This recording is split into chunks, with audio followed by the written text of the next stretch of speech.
मुरली सुनना। एक दिन कन्याएं बस में जा रही थी तो बस रास्ते में पलट गई।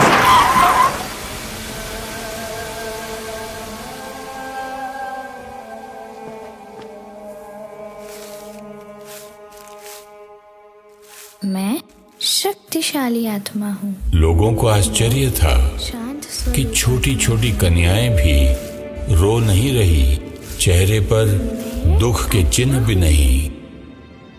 मैं शांत स्वरूप आत्मा हूँ। बाबा, बस रास्ते में उलट गई। बच्चों को बहुत चोट लगी है। कुछ बच्चे तो अस्पताल में भर्ती हैं। अच्छा बच्ची, जो भाभी थी सो हुई। चलो मैं अस्पताल चलता हूँ।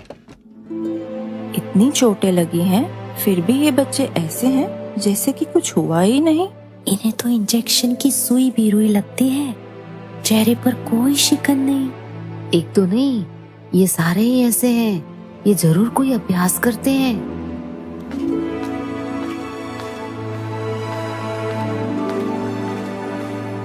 आज तो माया पेपर लेने आ गई। बच्चे, माया से डरे तो नहीं? माया नहीं बाबा, ये तो पेपर टाइगर था। हम तो माया को हराने वाली शिव शक्ति सेना है। वाह ऑलमाइटी बाबा, वाह। सिंध में कन्याओं माताओं पर जो अत्याचार हुए, उसका परिणाम ये हुआ कि उनका अपने संबंधियों से मोह टूट गया। एक दिन 15 कन्याएं उस अत्याचार से छूटकर कराची पहुंच गईं। एंटी ओम मंडली ने सिंध के मंत्रिमंडल पर जोर डाला बहनों को वापस लाने के लिए।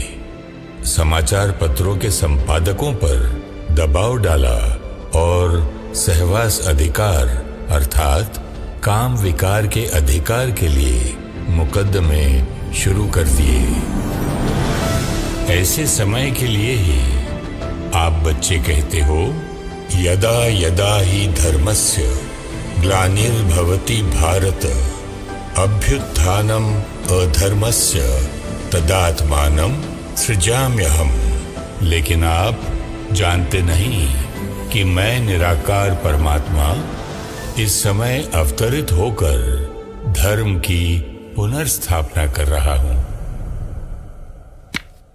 ओम मंडली के लिए कोर्ट का नोटिस आया है। ओम राधे 4 बहनों के साथ जब हैदराबाद सिंध के न्यायालय में पहुंची तो ऐसा लग रहा था जैसे सारा शहर इकट्ठा हो गया है।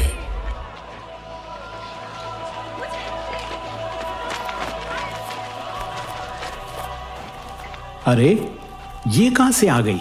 हमने तो सोचा था इनके बाबा को कोर्ट में घसीटेंगे। ये तो और ही अच्छा हुआ। ये बच्ची तो वकील के सवालों से ही घबरा जाएगी। जीत मुबारक हो पहले से ही।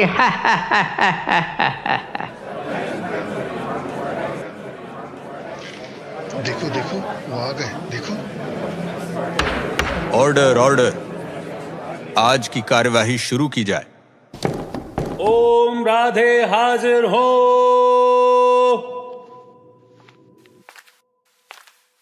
इस पवित्र गीता पर हाथ रखकर कसम खाओ कि मैं ओम राधे ईश्वर परमात्मा को हाजिर नाजिर जानकर शपथ लेती हूं कि जो कहूंगी सच कहूंगी, सच के सिवा कुछ नहीं कहूंगी।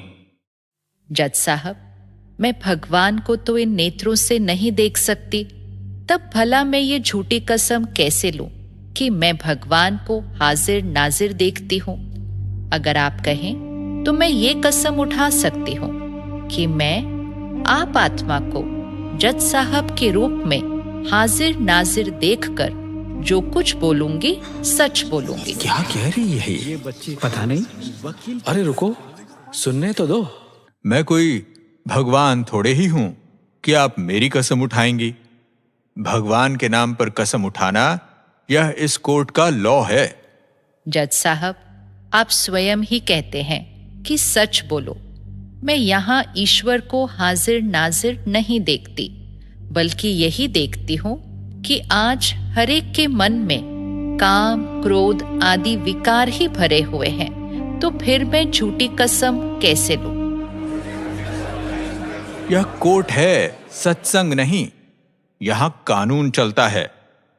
यदि आप इस कानून को तोड़ेंगी तो आपको अदालत के अपमान के अपराध में गिरफ्तार किया जा सकता है। जैसे आप अदालत का अपमान नहीं कर सकते, तो मैं ईश्वर का अपमान कैसे कर सकती हूँ? कुछ भी हो, कोर्ट के कायदे का तो पालन करना ही होगा।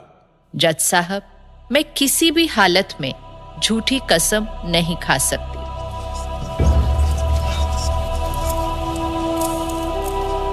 पुलिस वाला दिल से नहीं चाहता था कि वो ओम राधे को हथकड़ी पहनाए।